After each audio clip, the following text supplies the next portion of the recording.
You have 45 days. That's it. 45 days to find your replacement property or your entire 1031 exchange fails and you owe 6 figures in taxes. In Hawaii's market, 45 days disappears faster than you can think. And you don't want to be an investor that loses hundreds of thousands of dollars because you didn't know what I'm about to tell you. These are the 3 mistakes that kill a 1031 exchange. I'm Corinda Wong with Team Wong Hawaii, and if you're planning a 1031, this video could save you a fortune. You would want to use a 1031 exchange if you were looking to upgrade one of your investment properties. You want to buy from a condo to a house for an investment, and you don't want to have to pay the taxes for selling it. So you use the 1031 exchange, and it has to be what they call like-kind properties. And then that way you don't have to pay the capital gains when you sell. You also don't have to pay the depreciation recapture. So as an investor, it's saving you money and you're deferring paying the taxes, and you keep deferring and keep upgrading your properties if you want. 1031 exchange is a great investment tool, but it does come with some limitations. And here's the most common mistake. Mistake number 1, waiting to find the replacement property until after you sell.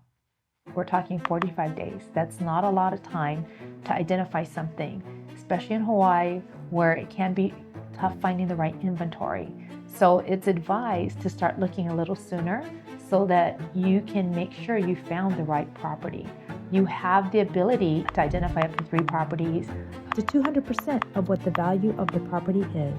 Take advantage of that and identify early so that you can vet out those properties, do inspections and everything, so you can make sure that the one you really want to do is the one you close on when you get to the 180th day.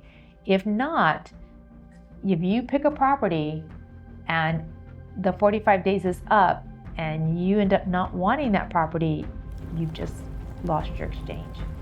If you've missed the deadlines, and the IRS is pretty strict on these deadlines, you will be paying taxes. The reason you're doing the exchange typically is you want to upgrade to a property, you want to move to a different area for an investment, you have a very specific reason to do this, and you're trying to avoid the taxes in doing this. If you don't do it properly, you are hit with taxes. Mistake number 2, touching the money or not using an intermediary. The reason you can't touch the money is because then it's not an exchange. What you need to do is have an intermediary, because the IRS requires that there's a third party who facilitates how the exchange is done in ensuring that you do not touch the cash. That is a big part of the deferred exchange. It is deferred and that cash cannot be touched by you. So if you get cash, you do not have an exchange. I had that happen once. I was with a client who was coming from out of state, told me that they're doing an exchange. We're looking at property, and then they said, I have the money from the exchange in my bank account. I'm like, you don't have an exchange.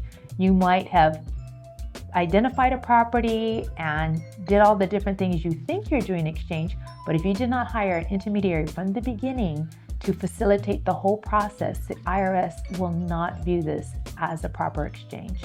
I recommend going with recognized exchange facilitators who have done hundreds and thousands of exchanges. Do not take a chance by going to someone who does this every once in a while, or this is their first one. They won't know all the rules. And that is a big part of the IRS code, is that it's a third party who understands all the paperwork, the tax implications, and how to help you process through it all. There's a lot to it, so you want to be able to hire the right intermediary to help you with this. Mistake number 3, matching or exceeding your debt, the boot problem. Boot is identified as any non-like-kind exchange type of property, meaning if it's cash, debt relief, or a different type of property than your relinquished property that you're doing for your replacement. And the reason that's important is if you're thinking you're going to get some cash out of this, as soon as you pull cash out of it, they call it boot, you have to pay taxes on that portion of it. The other part that a lot of people don't understand is that the debt relief is also a portion of it. So if you had a $500,000 loan, you need to get a $500,000 loan on the next property, because if you don't, that debt relief is also considered boot. There are people who have exchanged over the years to properties that they have a pretty hefty property, and maybe they're in their 70s and they want to exchange down a little bit. They want to pull some cash out they're okay paying the taxes, you know? Basically, you're paying taxes, but that's not always bad, depending on the situation. I know most investors want to just keep going and going and not paying any taxes at all, but I have found clients that it made sense for them to take some cash out, to adjust what their debt ratio is for their lifestyle, and the bottom line is they just paid the taxes. Plan ahead. Be sure you're working with an agent who understands the process of a 1031 so no dates are missed. Have a really good intermediary help you from the very beginning. You should identify that you're going to be selling your property as a 1031 exchange. It should be noted in the MLS from the beginning, because if the IRS does come to look, they want to see that you were planning this exchange from the beginning. So having the right people in place like that will help guide you all along the way, because you're going to want to calculate the different ways to do the exchange in knowing how much additional cash you want if you need to buy that property, or the additional financing. What exactly are you going to be able to receive in funds from the other property? There's so many different variables, and that's without even talking about the timing of it, you know, the strictness of that 45 days and 180 days. And so there's a lot of pieces. So as always, just get the right professionals to help you. If you're a Hawaii investor considering a 1031 exchange, or if you're currently in the middle of one and want to make sure you're not making these mistakes, we can help. At Team Wong Hawaii, we've guided hundreds of successful 1031 exchanges in Kailua and across Oahu over the past 35 plus years. We know Hawaii's market, we know the timelines, and we work well with trusted qualified intermediaries who specialize in these transactions. We offer free 1031 exchange strategy consultations where we'll review your specific situation and timeline, help you identify suitable replacement properties before you list, connect you with qualified intermediaries and CPAs, run the numbers to make sure you avoid the boot, create a complete exchange roadmap.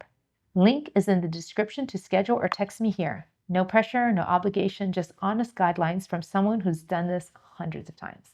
And if you found this helpful, do me a favor. Subscribe to the channel and drop a comment.